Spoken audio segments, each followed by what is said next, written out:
Su Jianfeng, the last of the 10 individuals convicted in Singapore's landmark $3 billion Singapore dollar money laundering case, has been deported to Cambodia, according to the Immigration and Checkpoints Authority. Responding to media queries, ICA confirmed on the 28th of July that Su Jianfeng was deported on the 26th of July and is now barred from re-entering Singapore, as reported by Singapore state media CNA. ICA highlighted that Su is the final person among the 10 arrested on August 15, 2023, who has been deported.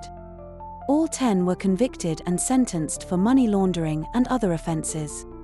On the 10th of June, the 36-year-old Su, originally from Fujian, China, and a Vanuatu national, was sentenced to 17 months in prison, the longest sentence among the 9 men and 1 woman prosecuted in this case.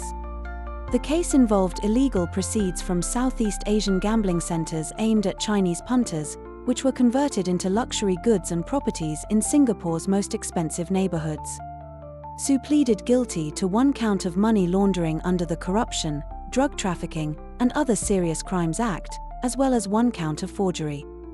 As part of his sentence, Su Jianfeng forfeited 178.9 million Singapore dollars, which represents 95.5% of the assets seized from him and his wife, Chen Chuyen.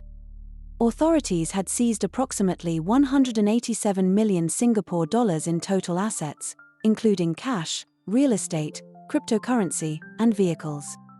In May, a data leak uncovered by the investigative journalism group, Organised Crime and Corruption Reporting Project and the Straits Times, suggests that Su Jianfeng may have acted as the middleman facilitating the purchase of properties in Dubai for those involved in the case, primarily between 2020 and 2022. According to the OCCRP report, Su, despite a 2015 Chinese arrest warrant for alleged illegal gambling, has been revealed as the owner of Fidu Properties DMCC, a Dubai-based property firm marketing properties primarily to buyers from China. The leak indicated that Su had acquired 30 properties in Dubai, including apartments in the Burj Khalifa and a villa in District 1 Villas Phase 2. Following his arrest by the Commercial Affairs Department, authorities discovered that Su owned 12 properties in Singapore, 7 high-end vehicles, tens of millions in cash and bank accounts, and cryptocurrency valued at 26 million Singapore dollars.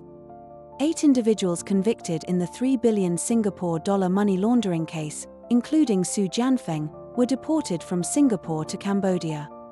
The others are Zhong Ruijin, Su Baolin, Su Haijin, Su Wenqiang, Wang Baosen, Chen Qingyuan, and Lin Baoying. On the 16th of July, Cambodian authorities announced that Zhong had been expelled from the country. Vang Shuiming was deported to Japan, while Wang Dehai was deported to the UK. They are all barred from re-entering Singapore. Approximately 944 million Singapore dollars in assets seized in relation to the 10 criminals involved in one of Singapore's largest money laundering probes were forfeited to the state. Investigations are ongoing against 17 other suspects who are not currently in Singapore. The assets linked to these suspects account for the remaining portion of the total $3 billion Singapore dollars seized.